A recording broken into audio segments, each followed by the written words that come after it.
Order, order. Welcome to the Liaison Committee on Thursday the 19th of December 2024. We're delighted to welcome the Prime Minister, Sir Keir Starmer, in front of us for the first time.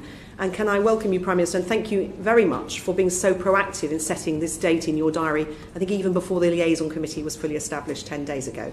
So we appreciate your commitment to scrutiny and transparency and look forward to hearing what you've got to say today as the man in the hot seat now as Prime Minister for 5 months.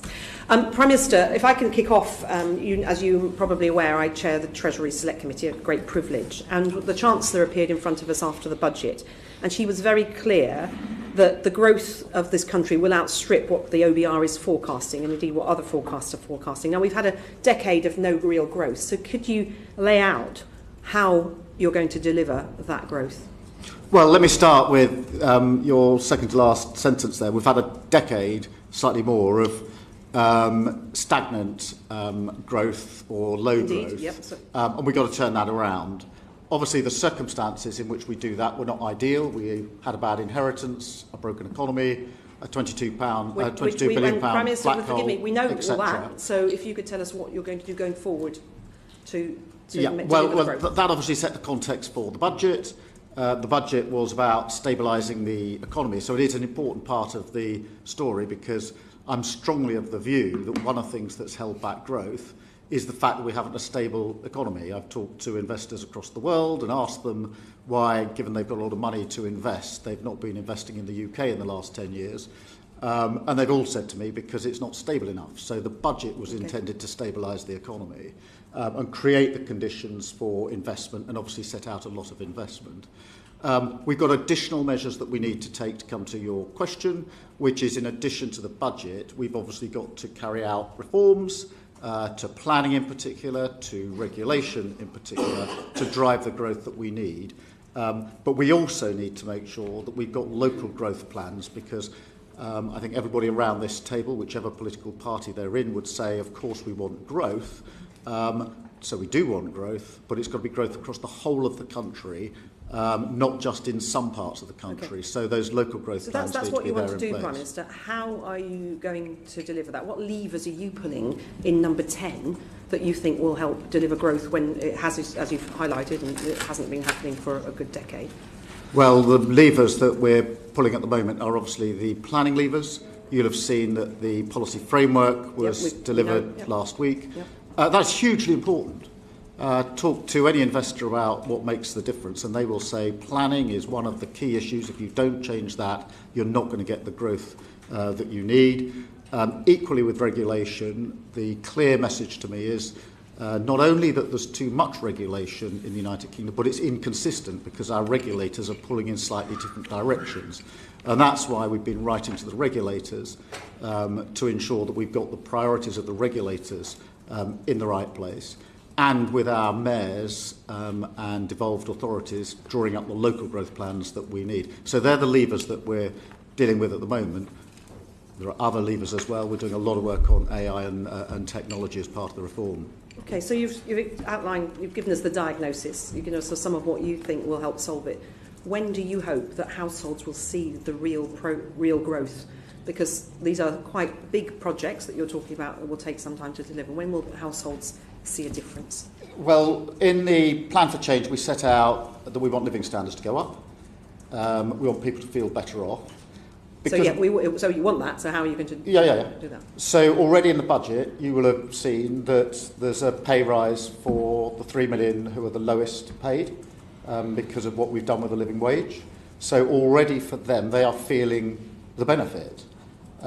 Those in the public sector where we've been able to settle the disputes that were going on for many years, whether that's in the health service, the police, our armed services, they're already feeling better off because of those pay deals that went through earlier this year. In addition to that, the measures that we put in place will improve living standards. It will take some time, of course it will. One of the biggest mistakes, I think, of the last 14 years was the idea that everything could be fixed by Christmas. It can't. The planning will take time. The change to regulation will take time. We've got a national wealth fund which is getting record investment into the country. That'll take time, but already some of the lowest paid are already feeling the benefits of a Labour government through what we did in the budget. So my final one from me for now.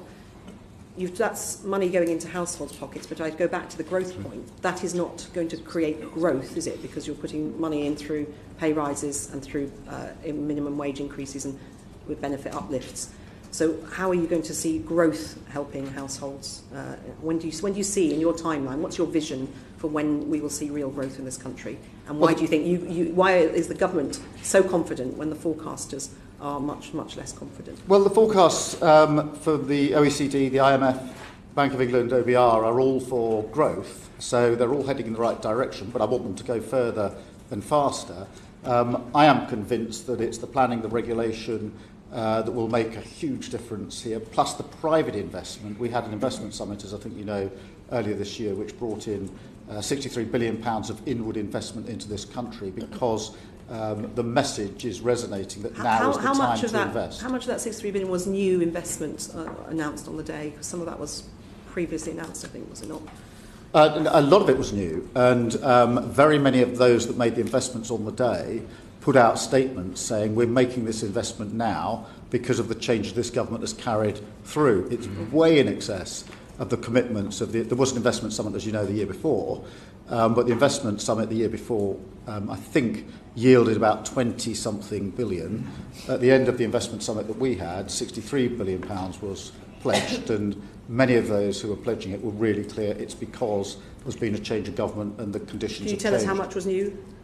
Well, nearly all of the 63 billion. Okay, well, we'll perhaps... I'll certainly, I'm very happy to write in with some better detail of that. Thank you. Liam Byrne, MP. Hi. Hello. I just want to check one thing. So, 23rd of Feb 2023, you said by end of Labour's first term, we'll deliver the highest sustained growth in the G7. That critical phrase, by the end of Labour's first term, was not in the plan for change. Is it still the goal to deliver the highest sustained growth in the G7 by the end of this Parliament? Yes, it is. And that's obviously not what the forecasters are predicting, but your goal is then to beat those forecasts. Yeah, the forecasters are predicting on the back of the circumstances as they now are. They're not, as you know, they're not able to take yet into account things that haven't happened.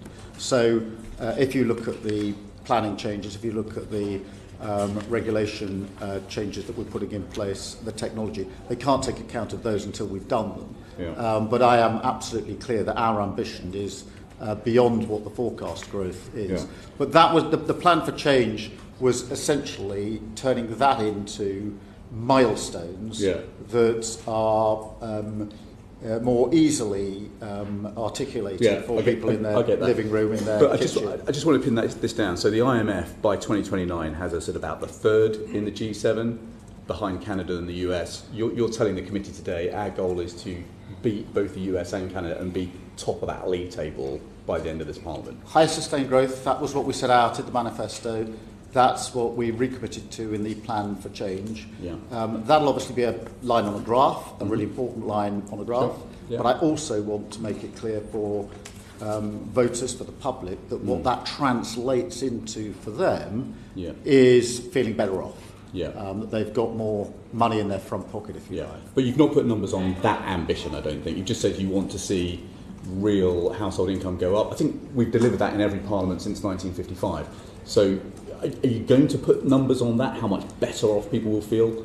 Well, there are two elements to it. There's the disposable income, which has gone up, but it didn't go up very much in the last Parliament. I think something like 0.2%, so it didn't go up materially. The other aspect is productivity, GDP per capita. That certainly hasn't been going up. Yeah. It's a big part of the problem.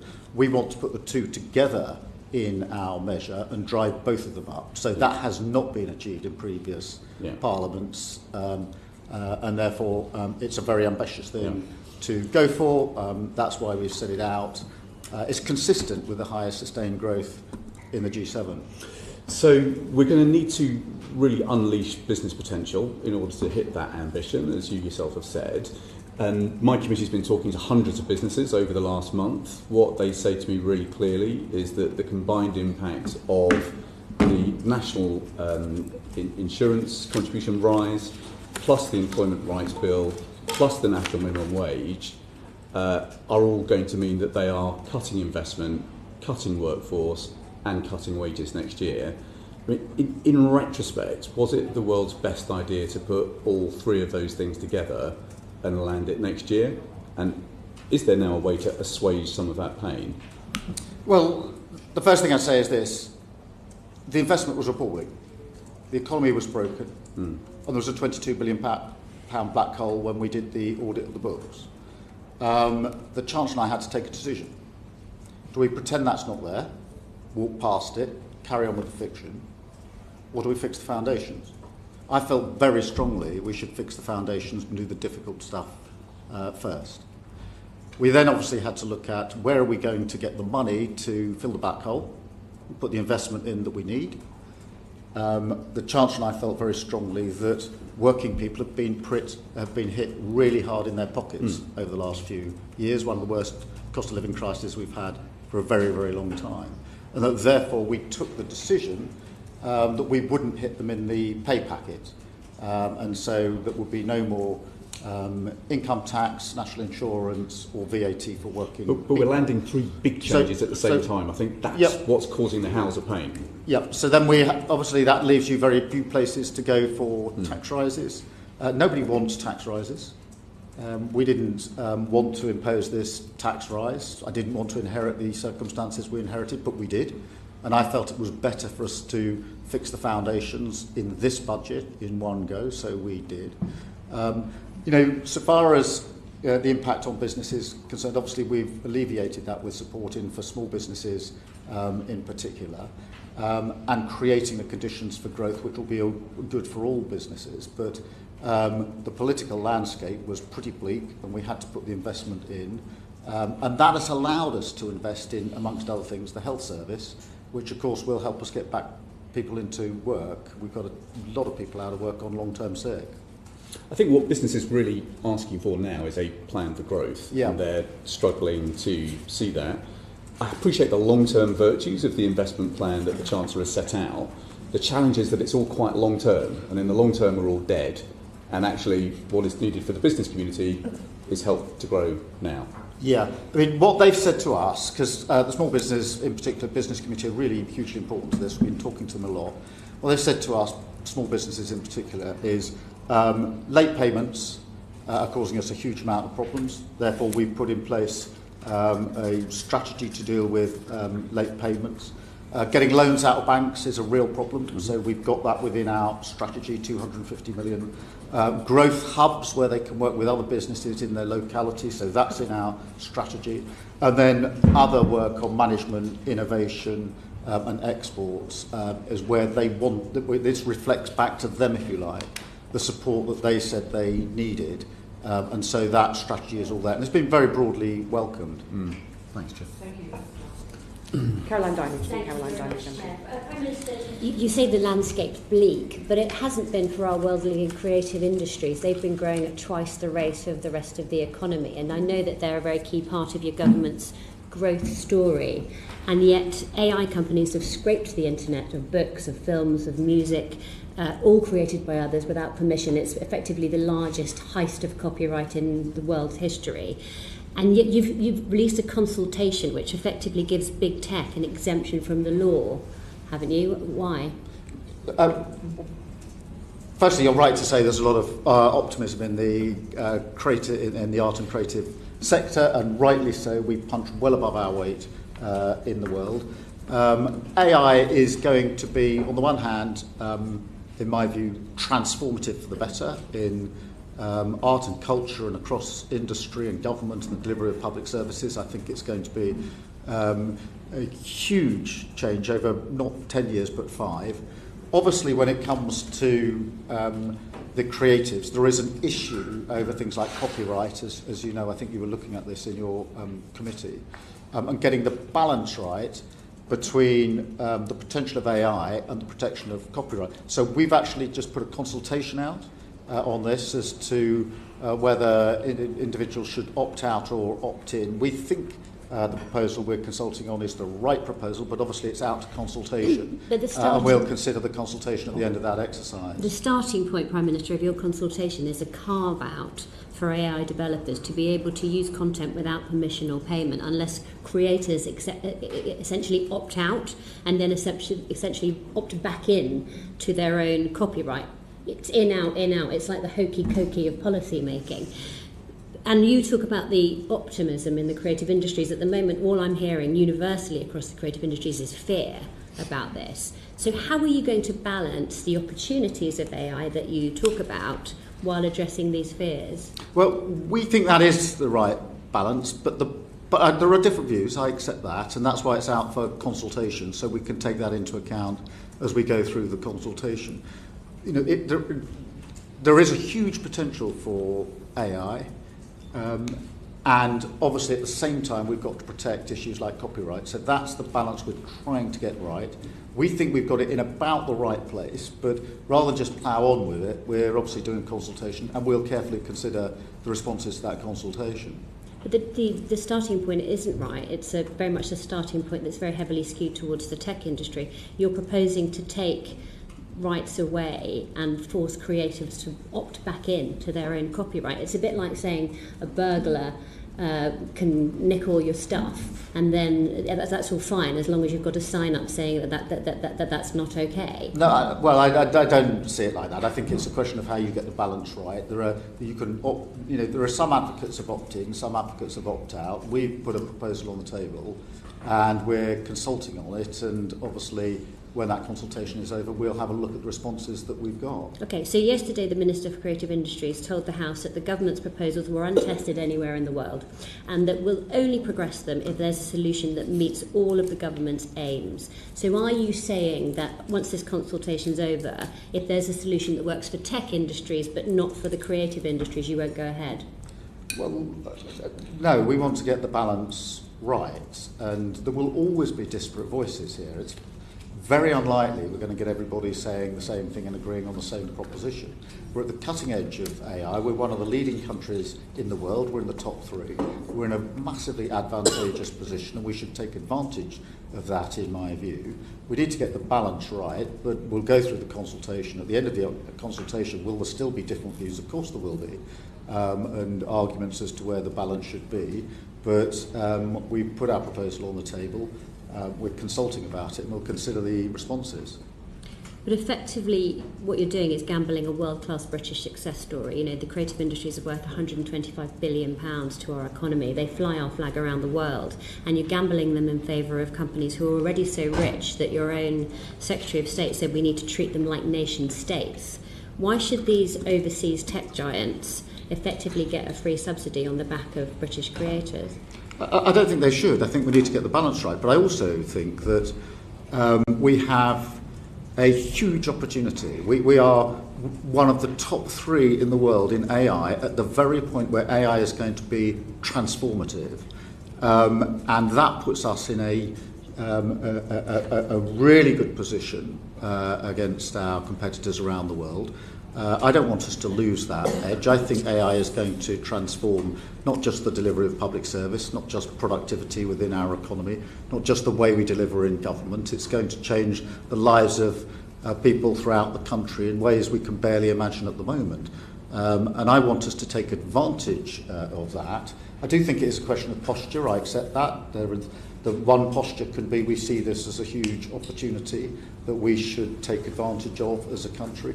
Another posture is that it's a great danger that we should sort of heavily regulate ourselves against any impact. I'm in the first camp on this. We need to get it right when it comes to the creatives, of course we do. That's why we've put it out for consultation. But I'm in the camp that says this is a huge opportunity. It sounds to me like you're in the camp that says you prefer the big tech foreign companies over the British creative industries. But let me ask you something else. You announced members of your Industrial Strategy Council last week, all very impressive, but not one executive representative from a commercial businesses in the creative industries there either.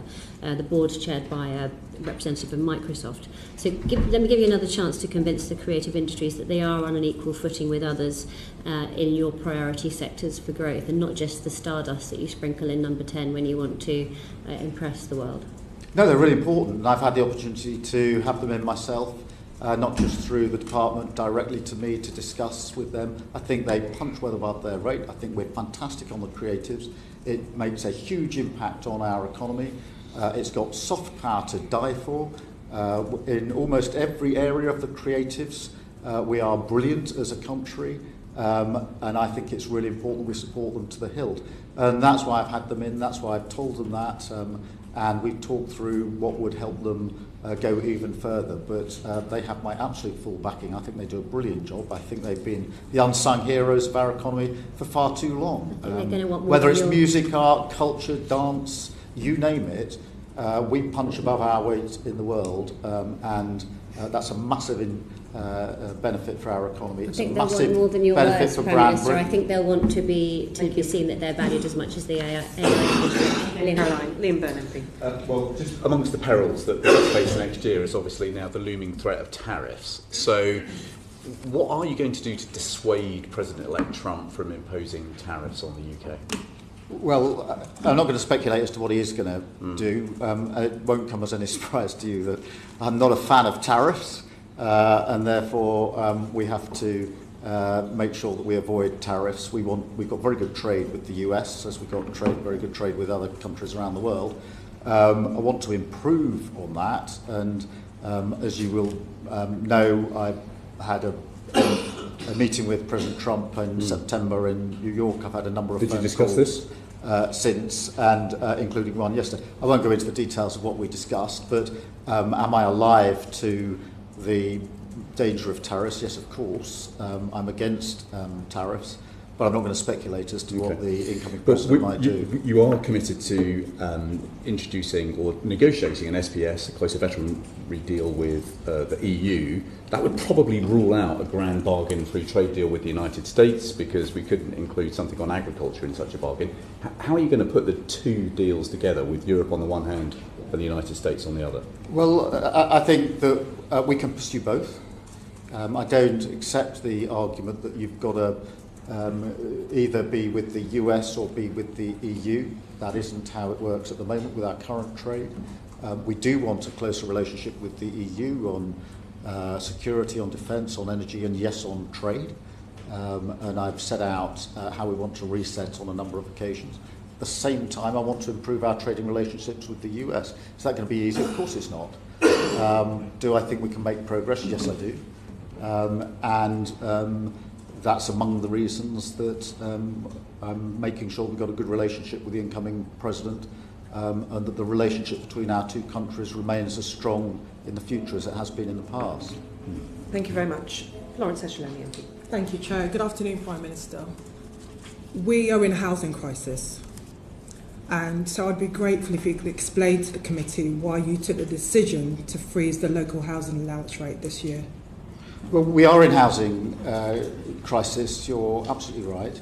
The way out of that crisis is actually to ensure that we've got a sufficient number of homes, roofs over people's heads in all the areas that are needed, which is one of the major drivers of the housing crisis that we're in. And that's why we've been clear in our ambition to build homes, 1.5 million homes over the period of this Parliament, and within that to make sure that there's a significant number of affordable homes. So that's, I completely accept the definition of a housing crisis. We need to make sure that we have the wherewithal to get out of that crisis. Just on that, you've talked about homes. In less than a week, most of us in this room will be able to spend Christmas with our loved ones in a warm, safe home. But yet 160,000 children are going to wake up on Christmas Day in temporary accommodation. And there was a feature on the BBC News last night, in News at 10, which showed the reality of people paying thousands of pounds for temporary accommodation, which was frankly overflown with sewage. This is the reality people are facing, Prime Minister. And most of them are only in this situation because they lost the safety net of the LHA freeze. And the ONS data yesterday showed that average rent rises is going up by 9.3% in the private rented sector. Prime Minister, do you really understand the impact of freezing and making this decision? Yes, and can I just take the numbers you quote to me on homelessness or temporary accommodation are appalling. That is what we've inherited, and you will have seen that just in the last week or two, the Deputy Prime Minister's set out the further money we're putting into dealing with homelessness and temporary accommodation, and the money that she's putting into local councils, and the initiatives that we are supporting. The Mayor of Manchester, for example, has been bearing down on homelessness, as you know. We want to build on that around the country, and that's why we put that money aside. But yeah, it's a terrible inheritance. But it's record numbers. Yeah, and but Prime Minister, do you understand that the additional funding to address homelessness is effectively redundant if you're not dealing with the root cause of why people have been forced into temporary accommodation, including freezing the LHA allowance? Well, we've got to put the money in to support them in the homelessness and the temporary accommodation, and that is what we're doing. And these figures have been very high for a long time. We've inherited them, and we need to turn them around. We are very grateful and we welcome the government's ambition in terms of new homes, but these figures that you've quoted, that 1.5 million, they have to be deliverable. You may be aware, Prime Minister, that new dwellings dropped this year, and the number of planning permissions, again, the number of planning permissions granted also fell by 15%. So earlier on you talked about planning reform, you talked about regulation, additional powers for councils. This is only part of the jigsaw in building that. There is a big lag across the supply chain. We don't have the raw materials, we don't have the skilled workforce. So in light of this, and coming back to your ambition and the government's ambition, do you think you're going to hit this 1.5 million target over the course of this Parliament? Yes, that's why I set it out. I accept it's difficult, I accept it's stretching, but it's hugely important. A home is a base camp for the aspirations and opportunities of all individuals and all families, a safe and secure roof over their head. Amongst the reasons, you're quite right about the numbers this year of houses that haven't been built because the targets were put up and then they were taken down. We've put the targets back up and made them mandatory. We've been really clear that this has to be locally led, so that it's for those within the locality to decide how they're going to comply with the targets, and if they can do so, then all well and good, no need for any intervention from government. If they can't, then we will intervene and push forward. We've been really clear that if it's a brownfield site, then it's a yes by default on planning. That's something that hasn't been there before. And we're also equally clear that we'll make use of the grey belt where it's necessary to do so. That's disused car parks, petrol stations, etc. But we intend to, and the planning reforms, obviously you'll have seen the consultation ended and the framework was issued just a few days ago. These are all the ingredients, in my view, that have been missing and why we haven't been building homes. 1.5 million is ambitious. It hasn't been done for decades. It's desperately needed.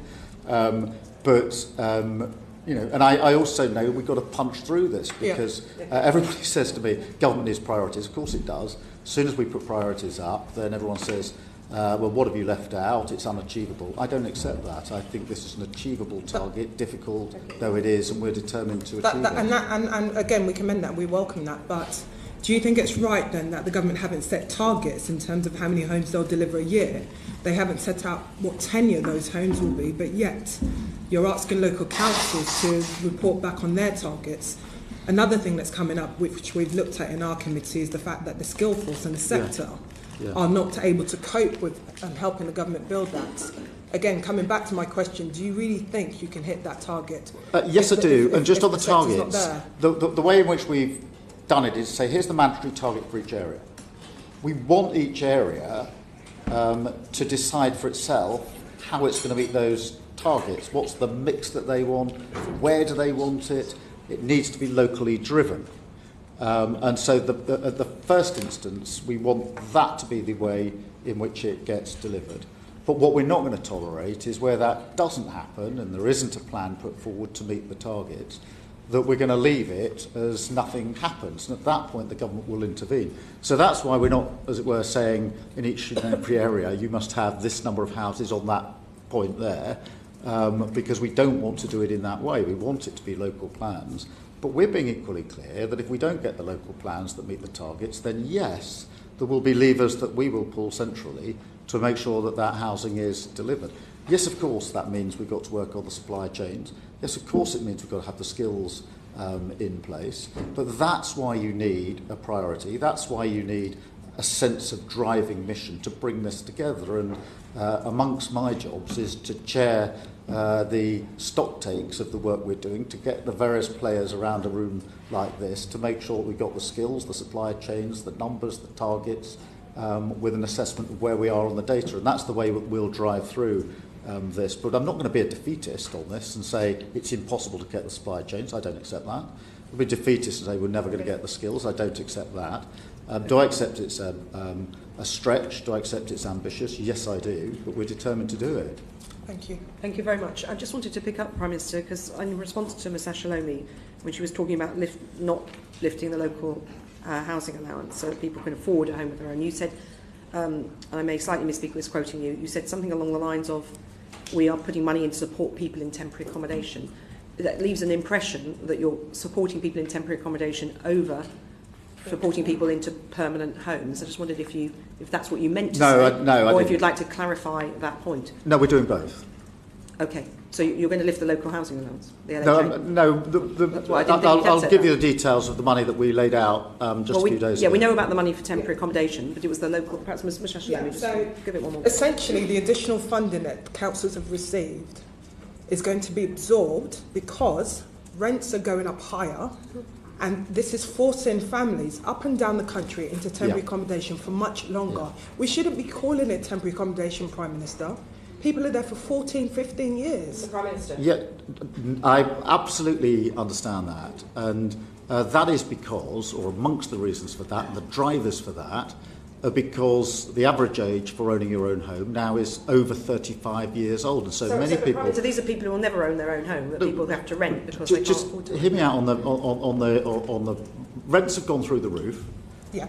Because the competition for rented accommodation is through the roof. It's through the roof because we haven't been building enough houses, and therefore too many people want the same accommodation. It means the landlords are put in a prime position. Yeah, we know all that. So yes, but what about the local? So you're ruling out completely lifting the LHA because that would help some people get their own homes rather than the temporary accommodation that Ms Ashalomi. All of that has been set out in the budget, and we're not unpicking the budget. Okay, thank you very much. Toby Perkins, MP. Thank you very much, Chair. Prime Minister, you've been clear that you will back the builders, not the blockers. We know who the builders are, I think. So who are the blockers?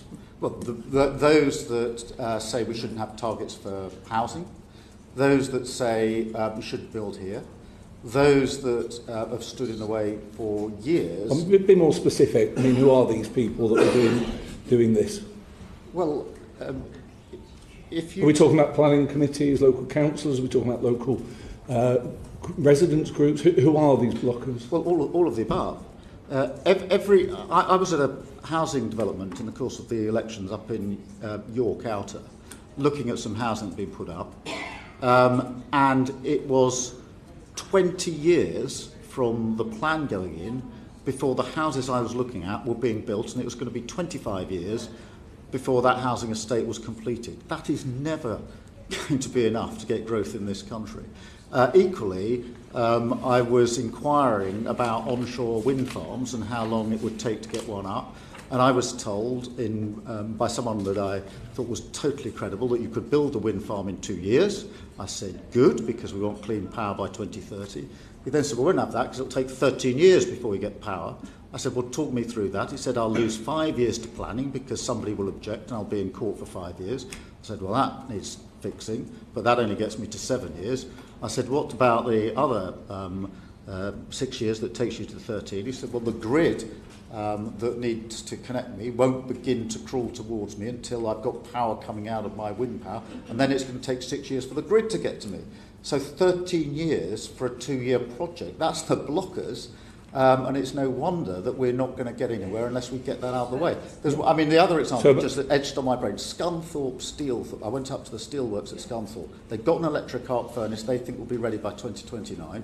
The grid is going to connect them in 2034. We can't go on like that if we want to grow our... Well, exactly. That's why we want to get rid of the planning regulations. Mr. Perkins was asking That's why we want to change the regulations. We want to get our hands on the grid, because if we don't do those, we'll be stuck with these blockers for a very, very long time. Mr. Perkins. Okay, so in terms of the infrastructure, I mean, that's your responsibility. In terms of those people like councillors, local communities, that's obviously a key area. Britain's already one of the most nature-depleted nations on earth. Do you think that the current protections for nature in our planning system are excessive? I think we could get the balance better. I do think we should obviously take measures to protect our environment, to protect nature. Of course I do. But I think that we could do it differently. And so one of the proposals, as you know, that we're working on is the question of whether that balance should be struck on each and every application and project, one by one, case by case, or whether it can better be lifted so that you could look at the balance over a wider area, which I think would make a lot more sense. So the question there would be who pays for that. If it's not the developer, we currently have biodiversity net gain, so on a case-by-case basis they have to replace the nature that they build over. If it's not them, who pays? I think the developer should pay into a fund that could be used to get that balance right. So I'm not saying they should be exempted from paying in. What I am saying is if you do it on a case-by-case basis, you can get quite a lot of results which slow things down, don't seem on the face of it to make a lot of sense. So that doesn't mean that we shouldn't protect nature and the environment. Okay, well on that, the National Planning Policy Framework lists 3 objectives: economic, social and environmental. Is it the case that that order is not accidental, that you see that it being the priorities for you, economic, then social, then environmental, or are they 3 sort of equally important issues? I think they're equally important, but I do think that for far too long we've had projects held up for problems that, whether it's, there are plenty of examples of newts and bats, you name it, or environmental issues, where if we'd looked at it in a slightly more strategic way, I think we could have got through the problem more quickly and more easily. It's not to downgrade the importance of the environment or nature, but I do think we can look at it differently. Yeah, I mean, I think anyone listening to your speeches will hear a lot more on the growth than they'll hear on the nature protection.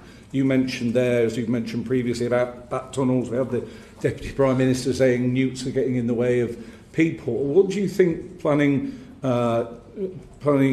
officers who are looking at applications, what's the message you want them to hear from this government in terms of nature? Well, it's important, but we want to build, we want to grow. If there's one inhibitor of our country over the last 14 years, it's been the failure of growth. And we intend to turn that around. And we can't turn it around without changing things. What I've done in years in opposition is ask myself, why have we had low growth in this country for 14 years? And I've walked through, I don't know how many examples with people who know what they're talking about. Having then worked out what's wrong, I intend to put it right. And therefore, yes, we've put the emphasis on growth and on the economy. We've been through the worst cost of living crisis since I don't know when. And we were elected in to change that. To change that, we've got to unpick the problems that have caused the low growth in the first place. And you're committed to a brownfield first policy. Yeah. What do you understand to be the reasons why we're not getting brownfield sites outside of London, areas like Chesterfield that I represent? Why do you think we don't get developments on those sites? Because one, the targets were taken down by the last government and therefore there was no driving through. Secondly, there's a lot of buying up of land and waiting until it's worth more money and therefore not developed. Are you doing anything about that? Well, by pushing through on the proposals that we've got in place, then yes, we do want to do something about that. But equally, by having we are saying to each area, you've got to fulfil these targets, brownfield first, and if you do, get on with it, you'll have our backing and our support, and if you don't, we'll step in and do it for you. So that is already putting some momentum into the system. Thank you, Prime Minister, for that. Alistair Carmichael, MP. Thank you, Chair. Good afternoon, Prime Minister. As Mr Burns said earlier, in the long run we're all dead, so that tees me up rather nicely for a few questions about inheritance tax. And in particular, the changes to agricultural property relief and business property relief announced by the Chancellor in the budget. Prime Minister, who were the targets for these changes? Was it the super rich sheltering wealth? Was it the family farmers, or was it both? The purpose was to raise revenue in the budget, so it wasn't aimed at a particular group of individuals. Without going over it again, we inherited a really bad situation. We took the clear view that we couldn't hit the pay packets of working people, but we needed to raise revenue because without raising revenue we couldn't have done what we're doing, for example, on the NHS, massive injection into the NHS, much needed. So the driving purpose, if you like, was to raise the necessary revenue from a number of different places, including this, but it wasn't targeted at this group or that group.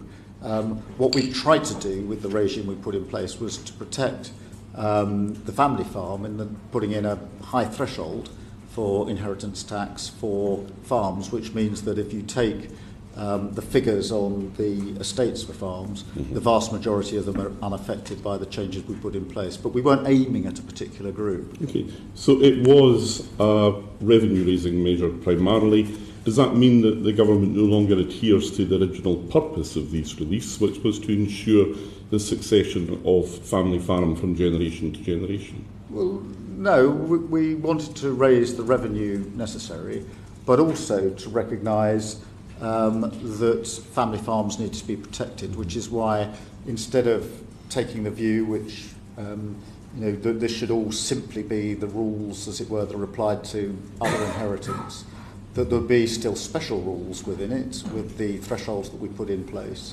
And of course, the fact that even when the threshold triggers the payment of tax, that tax is paid at 50% the rate that other people would pay, and it's over a 10-year period interest-free. That's not available elsewhere, and so that's the fair balance between raising the revenue and the protection we wanted to put in place. When it comes then to super rich people sheltering their wealth by buying land, that's still going to be quite an attractive option, isn't it?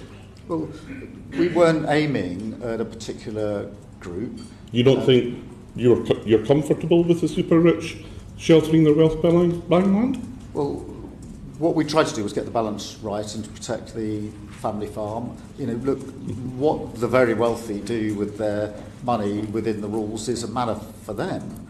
But what we wanted to do was to raise the revenue necessary because we had to not only balance the books in the budget, we had to make important investments in things like health services in schools. That meant we had to raise revenue, and that's why we did this amongst other measures. But at the same time, we wanted to put in thresholds that ensures in the average case, the vast majority of farms, family farms, could be passed on without being affected by the inheritance tax. That was the scheme and the purpose of it. So how many family farms do you think are going to be caught by this? Well, we've been through the figures on this, and just to rattle through... I can help you here. HMRC say that there were about 500 claims for agricultural property relief. Yeah. So is that a robust figure for those who will be caught? That is a robust figure. It's published by the Treasury, certified by the OBR. Currently, as I think you know, 73% of APR claims are less than £1 million, and 40% of APR goes to the 7% wealthiest claimants, and therefore I'm confident that this gets the balance right between raising the revenue that we needed to, but also protecting most of the estates. The changes apply not just to agricultural property relief, they also apply to business property relief, do they not? Yes. Now, in practice, the figure that you've given us, 500 estates there, does not include estates where the land would have been passed on using business property relief, does it? Well, I think that it does. I'll certainly go away. No, I can assure you that it doesn't. Well, the figure of 73% of APR claims are less than £1 million is a figure both from the Treasury and certified by the OBR. And I'm confident as those who have had agricultural property relief. You can certainly come back to it. Yeah. If you are satisfied, Prime Minister, that 500 figure is not as robust as it may appear, and a lot of people have changed their mind on that in recent weeks. Would you persuade the Chancellor to meet with the farming unions, because she has refused to do that thus far? Well, I met, as you probably know, with the NFU President just a few weeks ago. Met actually previously on a number of occasions with his predecessor. And there's no issue with meeting, of course there isn't. Well, but for the Chancellor of the Exchequer? Well, that'll be a matter for her, but there's no in principle. I mean, I myself met the President of the NFU, and I think that... Well, is it an example that you will be encouraging the Chancellor to follow? Well, look, the Chancellor will manage her own diary, but I mean, I took the view... Well, I mean, we're laughing here, but, you know, we had one witness giving evidence to the Select Committee who, when talking about the impact on his farming business, broke down. Yep. So there are a lot of people who don't find this funny.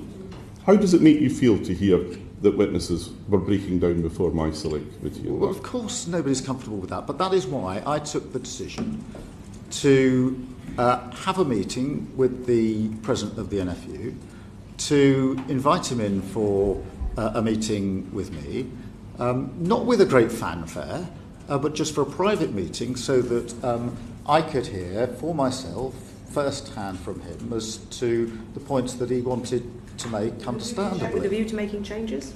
I'm sorry? With a view to making changes? Well, no, we've got the policy. We've set out the policy, and I was clear about that, but did I want to hear what he had to say in a respectful way? Yes, of course I did.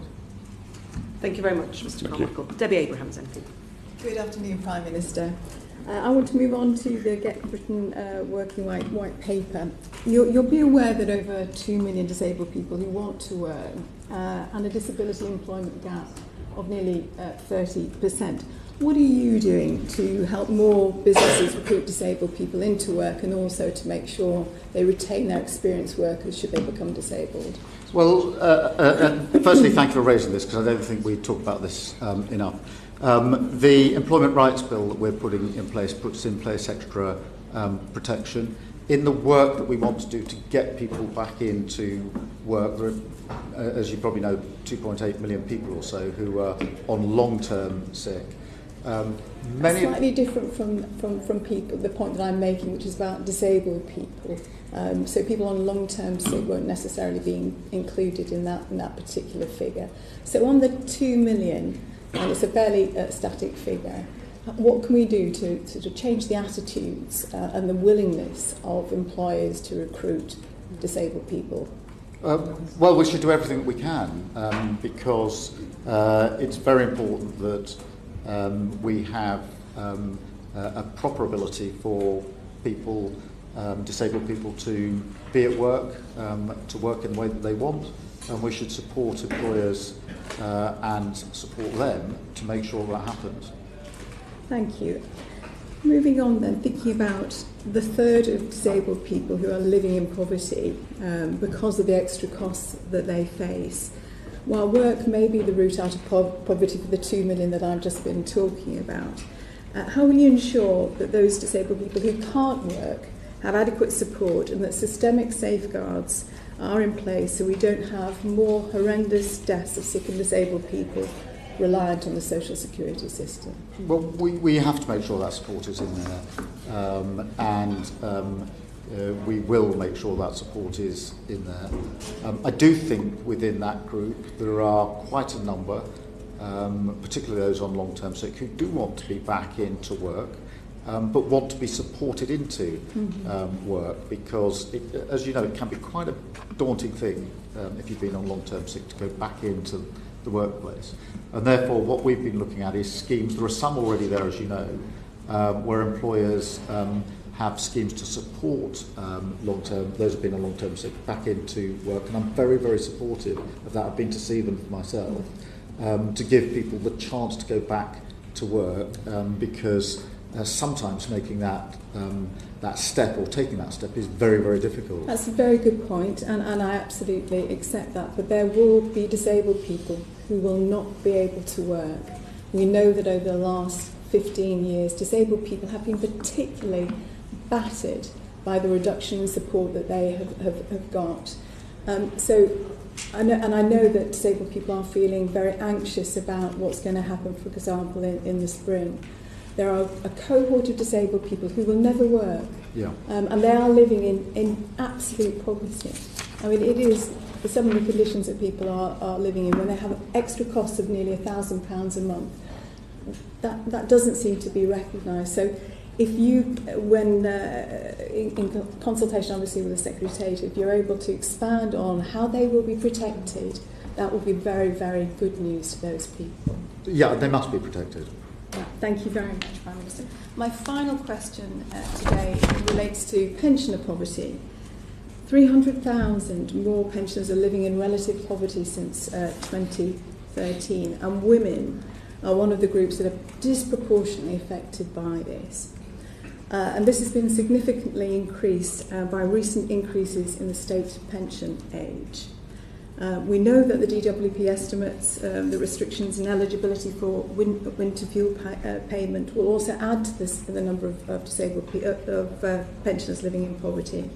I appreciate increasing pensioner credit is very important, but single pensioners just above that £11,000 threshold can't wait until next spring before they get their uprating in their state pensions. What further mitigations are you considering given the potential impacts on the health and well-being of these pensioners? There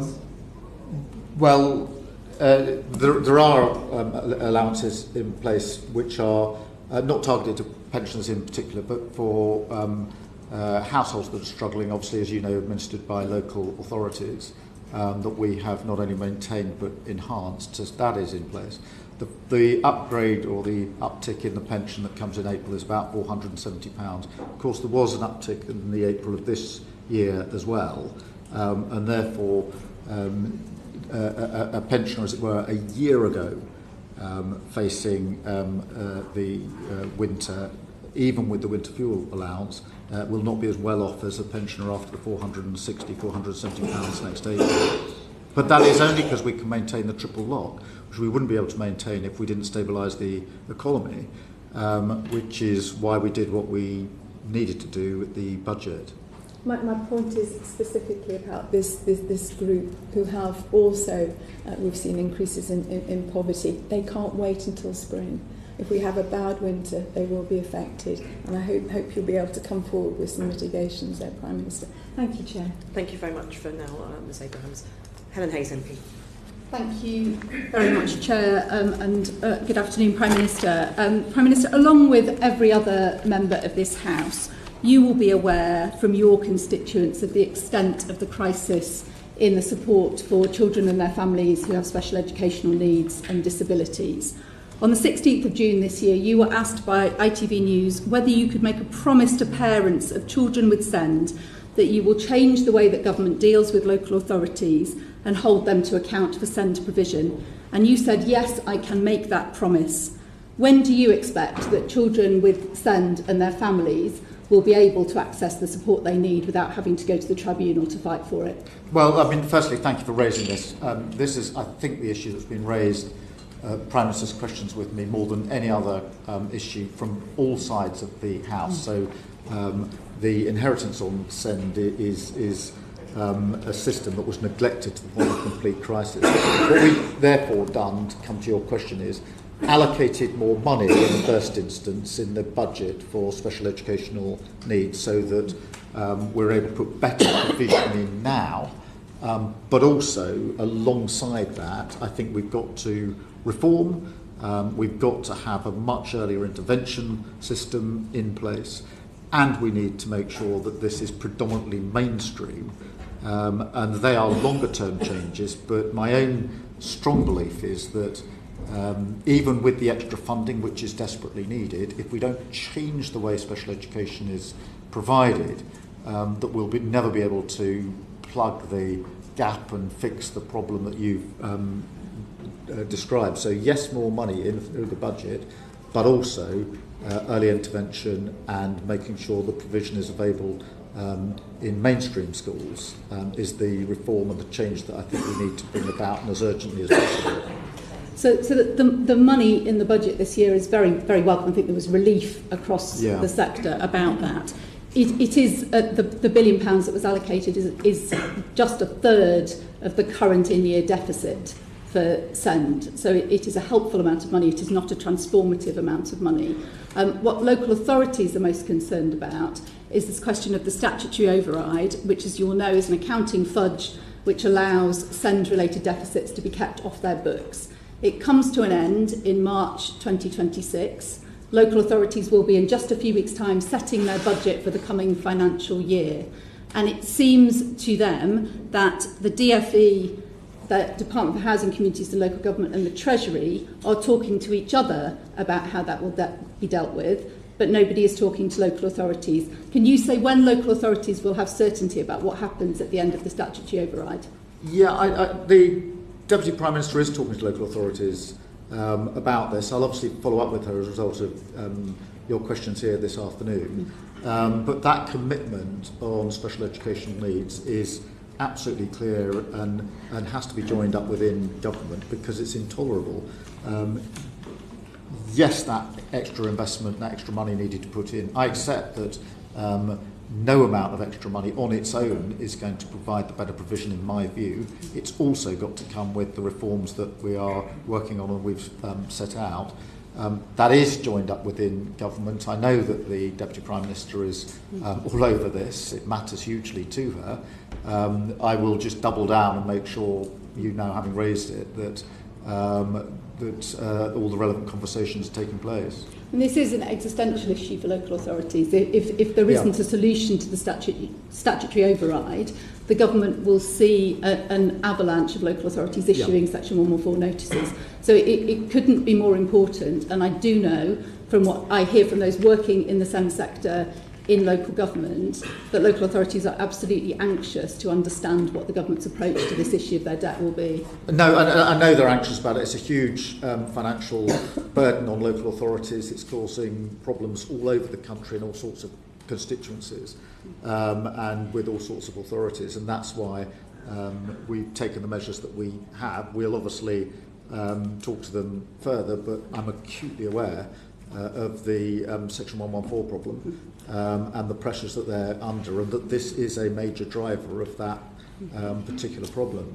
I'd like to turn finally, if I may, Prime Minister, to the question of early years education and childcare. So we know that the early years provide a unique opportunity to close the disadvantage gap for the most disadvantaged children, to set them up for an education that so that they can make the most of education for the rest of their lives. The government inherited a childcare strategy from the previous government, the rollout of expanded hours offer, which is almost exclusively aimed at targeting working families. There is evidence that in doing so, there is a risk that provision will be reduced for the poorest children who stand to benefit the most from high quality early years provision. Are you concerned, Prime Minister, that the government's early years education and childcare strategy is at odds with the work of the Child Poverty Task Force? Well, the Child Poverty Task Force is obviously doing its work at the moment and will issue its report in the spring of next year, and so we want to bring these things together. I completely accept what you put to me, that what happens in the years 0 to 4 to 5 of a child's life are more impactful than at any other point in that child's life, and therefore we have to put the support in there. Childcare is part of that, but one of the reasons that we set as a milestone in our plan for change, making sure that children arriving in reception were ready to learn, was precisely because those years are so important. At the moment, as you know, children arriving in reception have very varying abilities, some able to get on very quickly and be ready to learn. I think what Ms Hayes is saying is that without the right solution, that milestone may not be met. Is that what Ms Hayes is saying? Do you think there might need to be a change to the delivery of the childcare strategy in order to achieve the government's goal of ensuring that more children are ready to start I think that's school? one strand of it, and we want to push on as far as we can, but everything's got to be done within the fiscal framework that we've got, and Therefore, we have to balance this across the piece. But I accept the proposition you're putting to me. I know that the milestone is going to be difficult to meet, but just as with housing and waiting lists and living standards, I'm absolutely determined that we're going to meet it, because it's a bit like Sure Start under the last Labour government. It made such a material difference. This is, if you like, our equivalent, which is to make sure that by the time children are arriving at school, reception, they are ready to learn in a way that they frankly aren't. So, Prime Minister, could we just ask that you take away what Ms Hayes has raised and look into that specific technical issue that she's raised particularly? Yes, of course. Thank you. Sir Geoffrey Clifton-Brown. Yes, good afternoon, Prime Minister. The Public Accounts Committee exists to scrutinise public expenditure across government to get the biggest bang for the taxpayer's pound. One of the ways you could save billions is to improve public sector productivity. I've got three discrete questions to ask around that. The first is adoption of new technology. Fairly simple things like improving digital record keeping, investing in legacy computer services. The last government put 3.2 billion into the health service. And the third area in technology is to adopt new technology like AI much quicker than it's doing at the moment. Yeah. How are you going to improve that? Well, we have to improve across the board on AI and technology and delivery. And I think that's in relation to the services that are delivered as the end product, but also the way that we do government. There are, I don't know how many examples of this, but digital record keeping is crucial. In the NHS at the moment, everybody gets the red book when they have a child, but none of it is digital. We have to resubmit all of the information that we give every time we go to a different hospital. We have to change the outlook. Lots of examples. So the second area is... There are lots of examples. I've got the scale.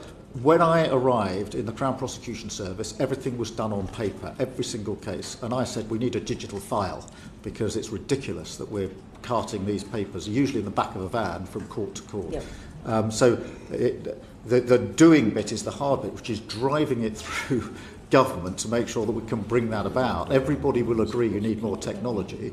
Very few can deliver it, and it's the delivery bit that I'm focused on. It needs you as Prime Minister to drive that. The second area is procurement. Yeah. A lot of government procurement, particularly large public sector projects, is woeful. Just to take AI at the moment, the government is very slow at procuring, and it hasn't begun to adopt AI at the speed it needs to because it's moving so quickly. AI, things like defence, our procurement budget was £16.9 billion overspent.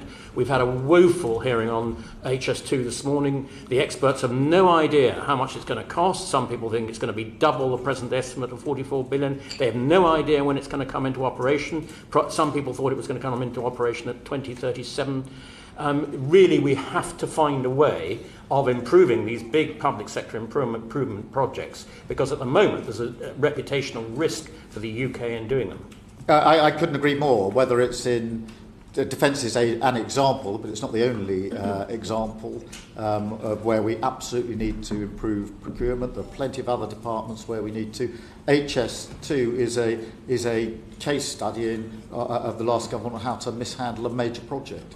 Over budget, over time, cut back, and almost a textbook example of what the last government got wrong when it came to big infrastructure projects. That doesn't mean we should abandon infrastructure projects, but it does mean we've got to do them differently and we've got to do them better, so I couldn't agree with you more. So, Prime Minister, there's been dither and delay for the last 6 months. Not much has happened on HS2. Moving on to the third area where you could save billions in improvement of public sector productivity is in skills. Skills in the civil service. For example, in digital posts, there's 4,000 vacancies. There's vacancies in AI procurement. There's vacancies in project managers.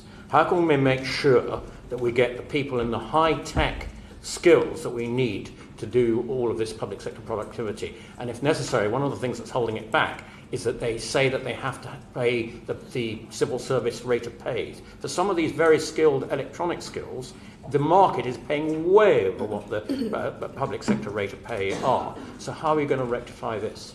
Well, we've put in place some measures trying to track these skills in. We have had some success getting good people in to work on AI and tech, and we want to improve on that because I think these are going to be a game changer. So we're pushing ahead with that. We're never going to be able to match the private sector, but I do think that we can attract in good people, and I do think there are plenty of people who are technically gifted, have the skills that we need, but also bring what civil servants bring with that sense of public service. To want to deliver here. So we're having those discussions now because I completely agree with you. We need those skills inside government driving this because this will change not only the public services we're actually delivering as a government, but the very way in which the government delivers its services as well. Thank you very much, Prime Minister. Thank you very much, Sir Geoffrey. Emily Thornbury, MP. So whilst all this is going on at home, there are a number of challenges internationally as well, and you have, of course, since being elected, had to spend a great deal of time on the international stage, meeting many people. And I think I probably really must ask you about Syria and then perhaps ask you about Israel and Gaza. So can I begin with Syria? Yeah. Who are the main international players, those with power and influence in Syria at the moment?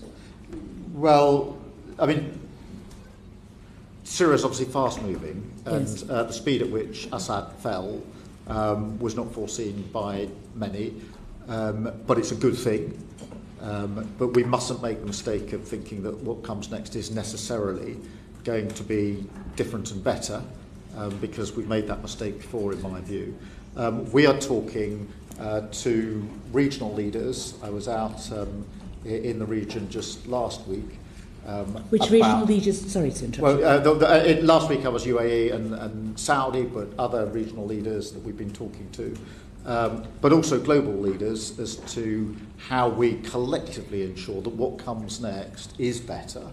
Obviously, that also includes talking to some of those on the ground. I won't go into the details of that, but you'll understand that those conversations need to be had to ensure that if it's possible, we have a regime that complies with international law, that protects the rights of civilians and minorities, and that this can be a genuine and real turning point for Syria. And women.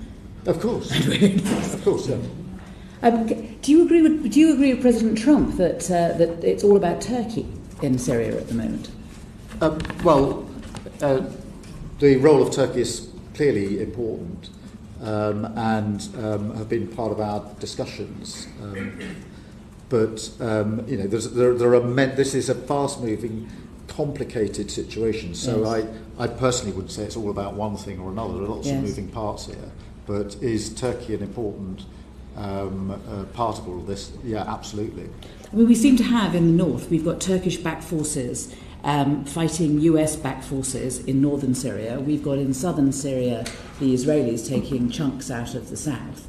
I mean, how can the United Kingdom ensure that those that do have some power and influence in the region are actually using it to develop a Syrian government that is properly inclusive in the way that you've described? Well, I think by working with others, with a clear set of principles in terms of what we're trying to achieve, and working in appropriate, necessary ways with the incoming regime, such as it is at the moment. Okay. But that's the approach. But we need to have those principles. What is it we're trying to achieve here? Because the picture you paint is one that I am concerned about. Yes. But it is a very fragmented picture. It could head off into 4 or 5 different sort of areas of conflict or re-conflict, and our job is to try and make sure that doesn't happen. Exactly. Can I perhaps, in the time I have, ask you about Israel and Gaza? Yeah. Now, obviously, the whole world hopes that we will get a ceasefire in Gaza by the end of the year. The question has to be, I think, that if that does happen, what role will the UK play in what comes next? How will we use our considerable influence in the region and our convening power to make sure that what comes next is a Palestinian nation that comes out of the rubble? Well, firstly, I completely agree with you. We need this ceasefire, and we need it right now. And obviously, there are intense discussions going on in relation to a Gaza ceasefire, which I hope bear fruit. To then go to your question, the immediate steps, it seems to me, are ensuring the hostages are released, yes, because they've been held a very, very long time, and they must be released, and a ceasefire is not worthy of its name if it doesn't involve the release of the hostages. of course. Then next, of course, aid needs desperately to go in, both at volume and speed, to a very dire, catastrophic situation in Gaza. And then, as you allude to, we need to create the space through a ceasefire for the necessary steps or progress to a two-state solution, a safe and secure Israel and a viable Palestinian state, neither of which are in place at the moment. We must play, but that may seem rather distant at the moment as we look at it when we haven't even got a ceasefire, but I genuinely believe that it's the only long-term solution to the conflict. There are many steps in between that we are talking through with others, which involve what are the security arrangements in Gaza or other places until we get the progress that we need, who's going to be responsible, how's that going to operate. All of those are questions that I think the UK should be and is involved in, because if we're serious about the two-state solution, we have to answer all the questions from the day a ceasefire starts, and we hope that it does, to the end point at which we want to get to. Have we got answers to the very many questions that arise in the interim? And that's where we're working with others to answer, if you like, the question, well, what happens the day after a ceasefire? And of course, it isn't just, Palestine won't just be built from the ashes of Gaza. No. It also needs to be the West Bank as well. And we know that we are dealing with a government in Israel that, at least its stated view, is that they're not in favour of a two-state solution at the moment. And indeed, of course, some of the wilder members of the Israeli cabinet talk about annexation. Now, if annexation does happen, and we all, of course, hope it doesn't, I'm sure the West will condemn it. But is there a plan B further than condemnation if the West Bank is annexed? Well, look, I'm very worried about the West Bank, and thank you for raising it, because I think necessarily there's a lot of focus on Gaza and obviously Lebanon recently as well. But the West Bank, there's not only the unlawfulness of the situation on the ground, but also terrible settler violence going on that needs to be dealt with. So the anchor has to be international law and respecting international law, and being clear about what that means in relation to our approach to the West Bank. These are difficult questions, but I strongly believe that we should anchor it in international law, and in relation to the West Bank, the position is therefore clear and settled as far as I'm concerned. Thank you very much, Ms. Thornbury. Thank you, Chair. Prime Minister, thank you very much for your dedication to duty and your service to our nation. And in terms of our defence and national security, what is the one thing that keeps you awake at night? Well, I'm not kept awake by our defence and security.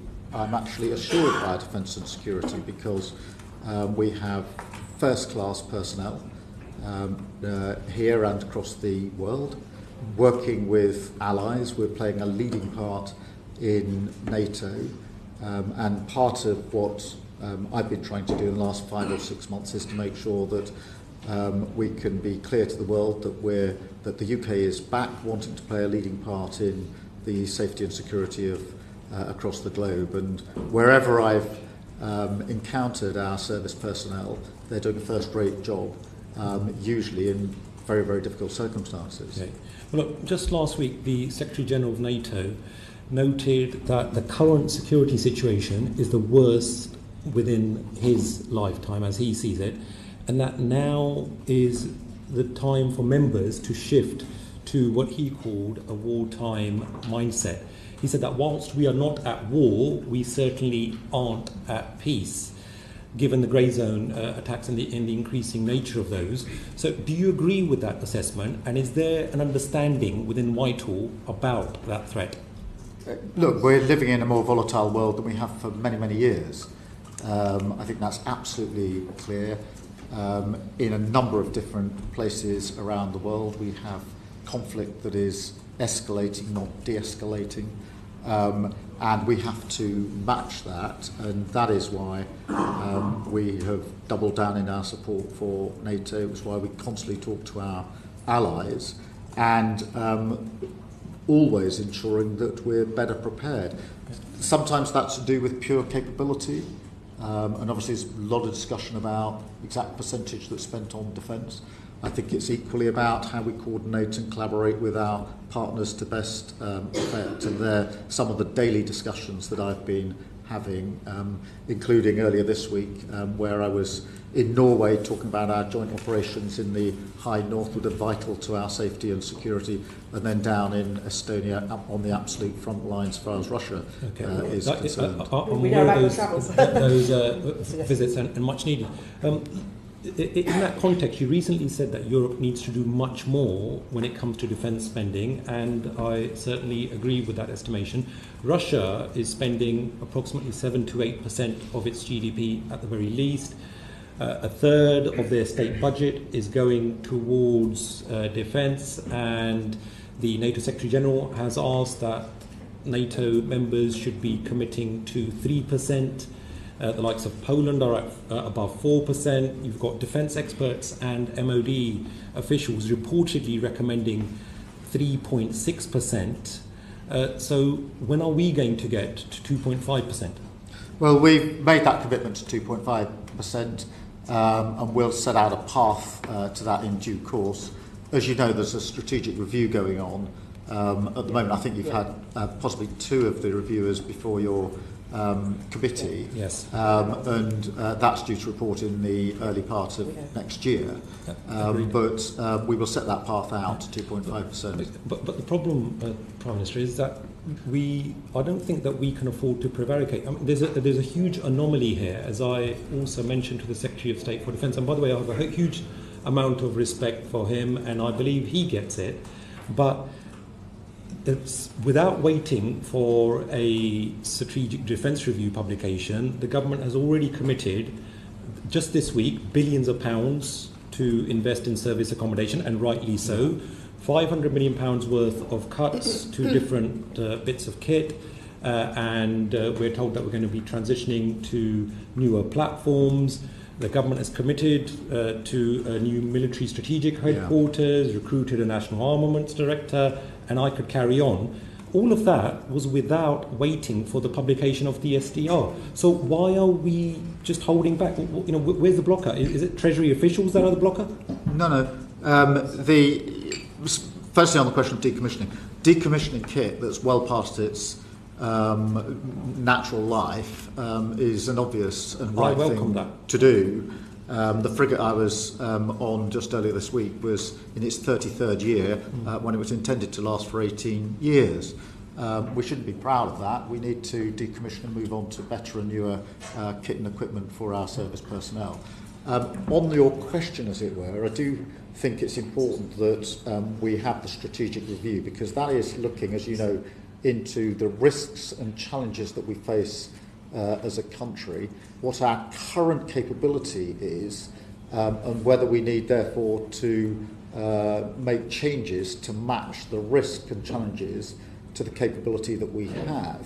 And therefore what I'm reluctant to do is to commit large sums of money to the budget unless and until we know the outcome of that strategic review, because this money needs to be spent well, and it will only be spent well if it's spent at the end of that exercise. I've already rattled off a whole load of examples about how the MOD has not waited, and the government has not waited for the publication of the SDR. And certainly autocracies and our international adversaries, they are not going to wait for either economic stability or prosperity.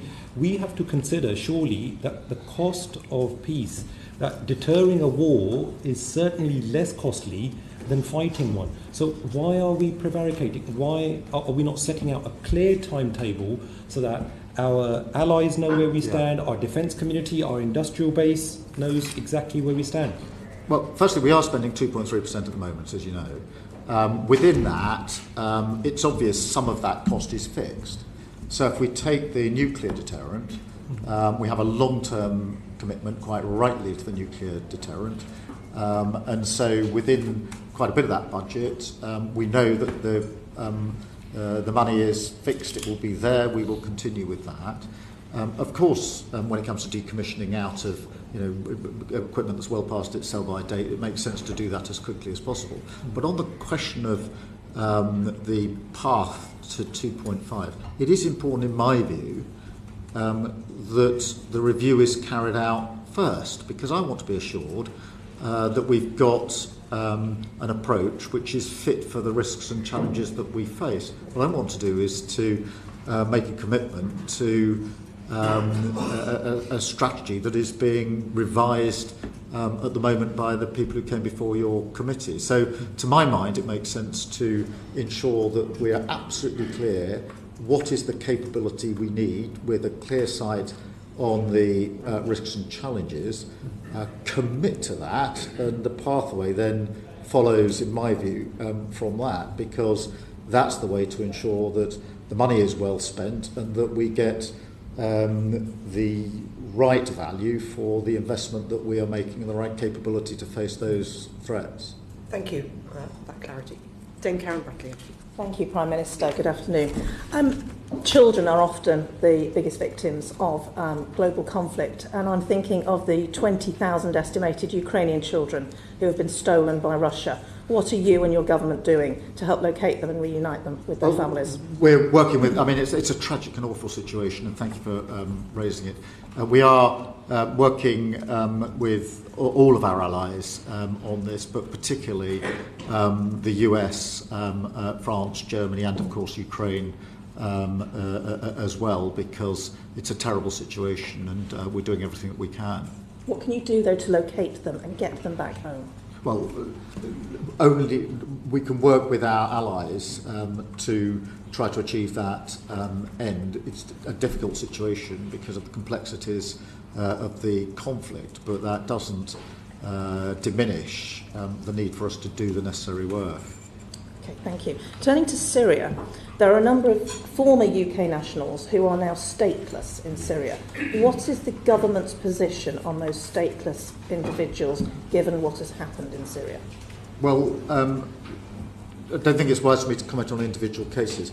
I think the principle that we have to apply is that our national security comes first. And so that's the way in which we will look at these cases. Each of them will be different, and I won't comment on each of the individual cases, but I do think the principle has to be our national security first, and that will be the primary consideration in the decisions that fall to be taken, if and when they do fall to be taken. So there'll be a case-by-case basis? There have to be, yeah. Okay. But that's not the situation with the temporary pause that's been put on asylum applications for Syrian nationals. So as and when will the government change its position on that? Because clearly, under international law, we cannot just have a blanket stop on asylum applications from Syrian nationals. No, I mean, you're right about that. The reason we put the pause in is because, as you know, many of the applications that are coming through are people fleeing from Assad. And so the situation in that respect has changed. An assessment of the safety of the situation in Syria is very difficult to do at the moment, and we need to work, as I was alluding to earlier, on ensuring that that situation is a successful turning point for Syria. We can't put them on pause forever, I accept that. We will just have to keep it under review. But what's driving it at the moment is the fact that most of these are fleeing from the old regime, but we're not in a position to say with any degree of certainty what might be the situation going forward. I hope it's a situation, I'm sure many of those that are here hope it's a situation where it is safe and secure for them to return home, which is what many of them would love to do. Thank you. All of this, of course, these conflicts across the whole world leads to more irregular migration. What is the role of safe and legal routes in irregular migration policy? Oh, well, they can play a really important role. So, to take the examples, after the fall of Afghanistan to the Taliban, a route was set for Afghans to come here and we've got obligations that we are honouring. Another example would be Hong Kong, where there's a well-established route in place, and of course Ukraine. So where they work, and they work well, they do provide that safe route, although I have to say the constant attention is needed to the Afghan scheme in my view. But you're talking about specifics, country-specific schemes. In opposition, you voted for more blanket safe and legal routes. Have you changed your view on that? No, I do think we need safe and legal routes from a particular country, but I also think that we should be taking measures necessary upstream to reduce the likelihood that people feel they have to flee in the first place. And I think it's very important that we do so. I think we'd all agree with that, but just to be clear, you're not now supportive of just more blanket safe and legal routes? No, and I've never been supportive of blank safe and legal routes, but I do believe that I believe in the Afghan scheme, I believe in the Hong Kong scheme, I believe in the Ukraine scheme. I think they're good examples of a safe and legal route for people fleeing awful circumstances where we've got an obligation. I very much welcome the agreements that you've been striking around the world to tackle migration, working with partner countries. There's clearly no silver bullet to dealing with irregular migration. Do you think there needs to be a deterrent? Yes, and I think that breaking up the gangs that are running the trade, putting people in our particular case in boats across the channel is a very effective deterrent. Equally, I think that being returned swiftly if you get here and you've no right to be here is a very effective deterrent. What I don't think is a deterrent is a gimmick that doesn't work, which is what I thought the Rwanda scheme was. And how are you communicating that deterrent around the world to those who may consider making these journeys? Oh, by the action that we're taking. You'll have seen there was a very high-profile arrest just a few weeks ago of a Turkish national who's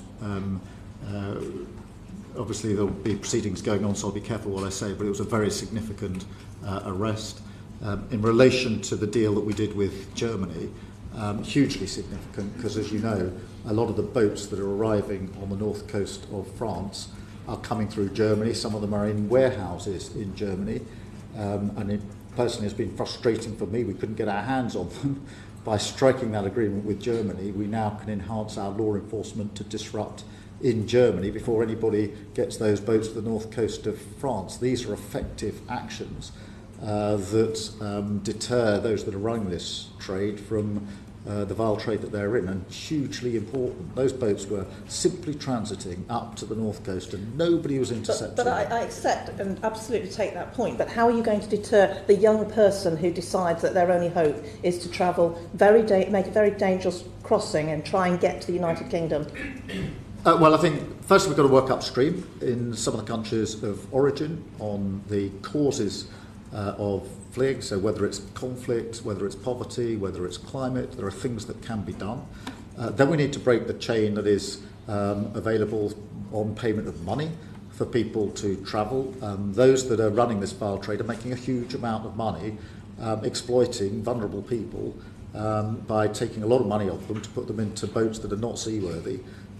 If they were cars on our road, we wouldn't allow them to be in use, and yet somehow it's thought tolerable that people can even get into these boats. We've got to smash that. And that's I don't think any of us think it's tolerable. Don't worry, Prime Minister. No, but it's. I mean, you know, one of the reasons I have face-to-face meetings with my counterparts in countries like Germany and France and Italy is so that I can have at that level the necessary discussions to say if we can agree at our level that this needs to be done, then there's a better chance of the action further down. And you know that the German agreement is an example of that, because that's one of the conversations that I had. Thank you very much, Dame Karen. Prime Minister, just a couple of quick follow-ups really from what you've answered to colleagues. In response to Dame Karen, you were talking about safe and legal routes, and you mentioned Afghanistan. But we have also horrors around the world, like in Sudan. Do you have a hierarchy of countries where you want to see safe and legal routes, or what's your plan for countries where there are other challenges where people may need to flee? Well, in Sudan, which is a terrible situation, we obviously have to work with allies. I think the primary objective in Sudan is to get a working ceasefire of some sort, and that's what we're bearing down on with our allies. Are you working on safe and legal routes in the region? Well, we're working with our allies, but our primary focus is on getting a ceasefire of the situation. Okay, so I'm just on the question of safe and legal routes. Do you have a decision-making process within government about which countries you will apply safe and legal routes to? Well, we talk to our allies about what's possible out of any conflict zone, but whether it's Sudan or anywhere else, the primary objective has to be the cessation of the hostility in the first place. Okay, and also on migration, we've heard from Florence Eshalomi, from Dame Caroline and Sir Geoffrey about the challenges of skills in the UK. Construction, tech and digital and AI have come up today. Are you having any discussions with the Migration Advisory Committee about any shortage occupations that should be on their list? Because if you want to build the 1.5 million homes just to take construction, there will be a real squeeze with cladding and with the need to build those homes to find the skills available in the UK at the moment. Yes, we are, and what we're doing is making sure that what the Migration Advisory Committee are doing is consistent with what we're doing in our Industrial Strategy Council and consistent with what we're doing with Skills England. In my view, those three have been operating as separate silos for far too long, and I want to bring them together. So when will we see a list of shortage occupations that the Migration Advisory Committee publishes? When are you expecting that? Well, I mean, that'll be a matter for the committee. But when are you providing the information into them? I mean, are you willing as Prime Minister to say yes? Sometimes we will need overseas skills to help deliver on the missions that you've set out? Well, we're always going to need overseas skills. I can't imagine a situation where we don't need a single person into this country for so you would give a green light, basically, where the Migration Advisory would have your blessing if it would... No. I mean, the reason we're putting all three together is to make sure that what the Migration Advisory Committee are saying and advising is consistent with what we can deliver with Skills England, which needs to bear down on the skills we need for growth.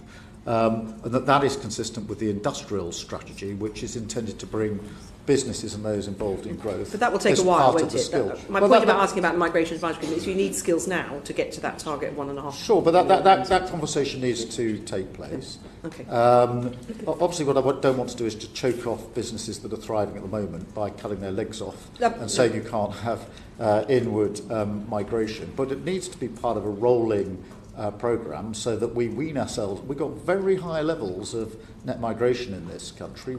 It's quadrupled since we left the EU, completely out of control under the last government. And part of that is a complete lack of coordination and strategy to have the skills we need in this country. So those discussions need to take place. In the meantime, I'm not going to chop the legs off our businesses. I'm sure they'll be pleased to make hear it hard for them to get the skills. Can I just, and then one in response to Ms Abrahams, and her questions about disabled people, Ms Abrahams, you wanted to come back in on that point about specifics. Prime Minister, I don't know if you're able to add to the response you gave me in terms of, for example, how specifically we're going to be engaging with employers to ensure that the 2 million disabled people who are able to work can be supported. You said we should do everything we can, which is great, but specifics would be helpful. Yeah, okay. Well, I'll do a follow-up letter with a lot of detail in it. Thank you. Brilliant. Thank you very much. And then finally, Prime Minister, you've been in the hot seat for 5 months now. You had the campaign, the general election, the euphoria of walking down Downing Street on that first day. But reflecting on your experience in the last 5 months, what would you have done differently, knowing what you know now? Well, firstly, I'd like to say that having been 9 years in politics, all bar the last 5 months in opposition, it is far better to be in a position of power to change lives for the better than it ever is in opposition. I came into politics late in life, having had a legal career, in order to change lives for the better. I then sat in opposition for 9 years, going around the division lobbies, losing the vote every night. Now we can get on with delivering, and I'm very pleased that. Is there any lessons you've learned, though, having been in Number 10, seen the machinery of Whitehall, had your levers on the hands of power? Anything you would do differently if you would give your former self, your 5 months ago self, some advice? What would that be? Well, look, I mean, I knew it'd be tough. I knew the inheritance was going to be pretty awful. It's worse than I thought in every respect. There was £22 billion missing from the economy. The prisons were so overfull that when we had the disorder in the summer, I had to have I had to have the figures up in the corner of the room, in the Cobra room, as to how many prison places we had in every prison around the country, because we're at a bursting point when we were trying to arrest people on the streets. We all know that because you've said that point. I'm just being. But is there anything? But is there anything that you would do differently if you were starting out now, knowing what you know? No, we had to do tough stuff. We're getting on with it, and I'm very pleased to be delivering from a position of power rather than going around the division lobbies losing every night. I've had too much of that. Well, thank you very much, and can I thank you very much, as I say, for being so proactive in coming in front of us, showing a commitment to transparency and scrutiny. And I wish you and your family a merry and peaceful Christmas. We do hope you're getting a break at some point, though I suppose with your international hat on, you're probably going to be continually busy over the Christmas period. But thank you very much indeed for your time. Well, let me thank the committee and wish you all a happy Christmas and a peaceful New Year, uninterrupted, I hope. Thank you. Thank you very much. Order.